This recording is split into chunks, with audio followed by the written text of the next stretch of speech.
আমার নিকট মাপ চাও, আমি আল্লাহ তোমার গুনাহ খাতা মাফ করে দিব। সুবহানাল্লাহ। قال رسول الله صلى الله عليه وسلم الصلوات الخمس إلى الجمعة إلى الجمعة الرمضان إلى رمضان لما كفرهن إذا اجتنبت القبائر। কোন ব্যক্তি যদি 5 ওয়াক্ত নামাজ পড়ে, এক জুমা থেকে নিয়ে অন্য জুমা, এক রমজান থেকে অন্য রমজান, এবং যদি কোনো গভীরা গুনাহ না করে, আল্লাহ তাআলা তার সমস্ত গুনাহ খাতা মাফ করিয়ে দেন। এত সুন্দর ফজিলতের কথা বলছেন রাসূল সাল্লাল্লাহু আলাইহি ওয়াসাল্লাম। এই উম্মাত যেন না গোমরাহ হয়, পথভ্রষ্ট না হয়, যাতে উম্মার 5 ওয়াক্ত নামাজ পড়ে, মসজিদে আসে, রাসূলের সুন্নাত মানে, এই জন্য বারবার বলিয়াছেন। এই জন্য আল্লাহ তাআলার হুকুম মানতে হবে, রাসূলের সুন্নাত মানতে হবে, তাহলে আল্লাহ তাআলার নিকট সফল কাম হব। আজকে আপনার আমার অবস্থা হলো কি দেখেন, ওইদিকে মসজিদে আজান হচ্ছে কিন্তু মুসল্লি খুঁজে পাওয়া যাচ্ছে না। মসজিদে মুয়াজ্জিন সাহেব আজান দিচ্ছে, নামাজের জন্য ডাকছে, প্রতিদিন 5 বার ডাকছে, কিন্তু মসজিদে মুসল্লি নাই কেন? এই কথার উত্তর কি হবে? তুমি আল্লাহ তাআলার নিকট বলবা। আল্লাহ তাআলা কিয়ামতের ময়দানে বলবে, ইয়া ইবনে আদম মাতাইতুকা হারামতু আলাইকা ওয়া আনআমতু আলাইকা।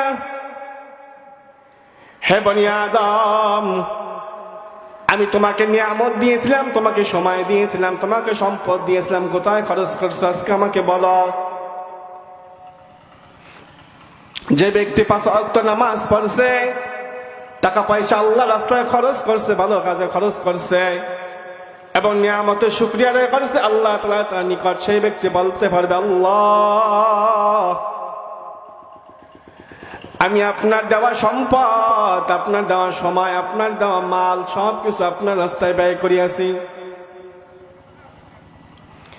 এই জন্য 5 ওয়াক্ত নামাজ পড়তে হবে, রোজা রাখতে হবে, জিকির করতে হবে, কোরআন তিলাওয়াত করতে হবে। রাসূল সাল্লাল্লাহু আলাইহি ওয়াসাল্লাম কতবার বলছেন উম্মতদেরকে, মান সাল্লা সিজদাতাইন লা ইয়াসহামু ফীহিমা গুফিরাল্লাহু মা তাকদ্দামা মিন জামবিহি। যে ব্যক্তি আল্লাহ তাআলার নিকট 2টি সিজদা দেবে, দিলকে হাজির নাজির করিয়া, আল্লাহ তাআলা তার সমস্ত গুনাহ খাতা মাফ করিয়ে দিবেন। একবার জিবরাইল আলাইহিস সালাম আল্লাহর রাসূলের নিকট এসে বললেন, ইয়া রাসূলুল্লাহ, ইয়া হাবিবাল্লাহ, ইহসান কি জিনিস? ইহসান আপনি আমাদেরকে বলুন। জিবরাইল বলছেন, ইয়া আল্লাহর রাসূল, ইহসান কি? আল্লাহ রাসূল সাল্লাল্লাহু আলাইহি ওয়াসাল্লাম ইহসান বললেন, তা'বুদুল্লাহ কাআন্নাকা তারা ফা ইন লাম তাকুন তারাহু ফা ইন্নাহু ইয়ারাকা।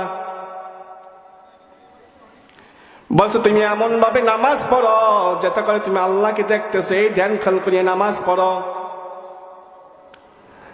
আল্লাহকে যখন দেখে ভয় করে নামাজ পড়বা, তখন তোমার নামাজটা সুন্দর হবে, খুশু খুশু সহিত নামাজ হবে, গুরুত্ব হবে। এই ধারণা করে নামাজ পড়তে দাঁড়াও। আর যদি তোমার না হয়, তাহলে বল, দেখো আল্লাহ আমাকে দেখতেছে, সেই ধারণা করে নামাজ পড়তে দাঁড়াও।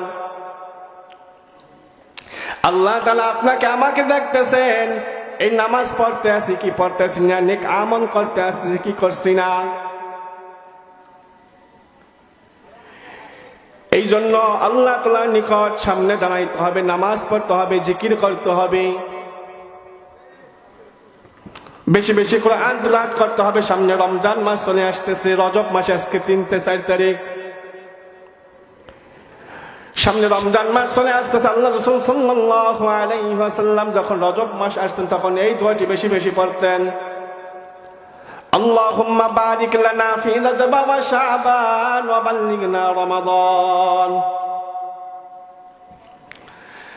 হে আল্লাহ, আপনি আমাকে রমজান পর্যন্ত পৌঁছাইয়ে দিন, এবং রজব এবং শাবান মাসে বরকত দেন, এবং রমজান পর্যন্ত পৌঁছাই দিন। আল্লাহ রাসূল সাল্লাল্লাহু আলাইহি ওয়াসাল্লাম বেশি বেশি দোয়া পাঠ করতেন, যাতে করে রমজান মাস পেতে এবং যাতে গুনাহ মাফ করতে পারে, আল্লাহ তাআলা মাফ চাইতে পারে। আল্লাহ ছিল বেগুনা মাসুম, তার কোনো গুনাহ ছিল না, তারপর কত আমল করেছেন উম্মতদের শিখানোর জন্য। যে ব্যক্তি নামাজ পড়বে, আমরা তো সবাই জানি নামাজ পড়লে 5টা পুরস্কার আছে। একটা হলো দুনিয়াতে, 4টা হলো আখিরাতে। দুনিয়াতে কি 1 নম্বর হলো, সেটা হলো রিজিকের অভাব দূর করিয়ে দেয়। কোন ব্যক্তি যদি 5 ওয়াক্ত নামাজ পড়ে, ইহতিমামের সহিত নামাজ পড়ে, আল্লাহ তাআলা অবশ্যই তার রিজিকের অভাব দূর করিয়ে দেন। যদি আপনি ইহতিমামের সহিত নামাজ পড়েন, আল্লাহর উপর তাওয়াক্কুল করেন, বিশ্বাস করেন, অবশ্যই আপনার রিজিকের অভাব দূর করে দেবে, অর্থাৎ আপনার সংসারের ভিতরে বরকত দিয়ে দেবে আল্লাহ। 2 নম্বর হলো কিয়ামতের ময়দানে আমল নামা ডান হাতে দেবে, কবরে হিসাব সহজ করিয়ে দিবেন এবং পুলসিরাত পাস করে সহজ করিয়ে দিবেন। যখন আমল নামা ডান হাতে দিবে, ফাআম্মা মান উতিয়া কিতাবাহু বিয়ামিনিহি ফায়াকুলু হাউম ইকরাউ কিতাবিয়া ইন্নী যানানতু আন্নী মুলাকিন হিসাবিয়া ফাহুয়া ফি ঈশাতিন রাদিয়া ফি জান্নাতিন আলিয়া। হে দুনিয়ার যুবক, হে দুনিয়ার মুসলমান, চিন্তা করে দেখো, যখন আমল নামা ডান হাতে দিবে, তখন ওই ব্যক্তি বলবে, ওই নেককার ব্যক্তি বলবে, ফায়াকুলু হাউম ইকরাউ কিতাবিয়া, দেখো পড়ো, আমার আমল নামা কত সুন্দর হয়েছে। যেরকম ভাবে দুনিয়াতে কোন যুবক ভাই যখন এসএসসি পরীক্ষা যায়, ভালো করে রেজাল্ট যখন ভালো করে, ওই ব্যক্তি দেখে A+ পাইছে, গোল্ডেন A+ পাইছে, ওই ব্যক্তি সবাই নিকট যায়, বলে ভাই দেখো আমার ফলাফল কত সুন্দর হয়েছে, দেখো মিষ্টি খাওয়া সব। দুনিয়ার হাইসিতে এরকম মিসাল, কিয়ামতের ময়দান যখন আমল নামা ডান হাতে দিবেন, ওই নেককার ব্যক্তি বলবে, ফায়াকুলু হাউম ইকরাউ কিতাবিয়া,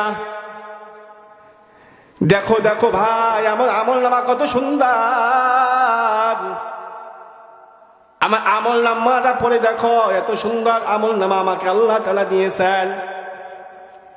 ইন্নী যানানতু আন্নী মুলাকিন হিসাবিয়া, ও নেককার ব্যক্তি বলবে, নিশ্চয় আমি ধারণা করেছিলাম আমার হিসাবের সম্মুখীন হইতে হবে। ইন্নী যানানতু আন্নী মুলাকিন হিসাবিয়া, আমার হিসাবে সম্মুখীন হতে হইবে, আমি ধারণা করেছিলাম।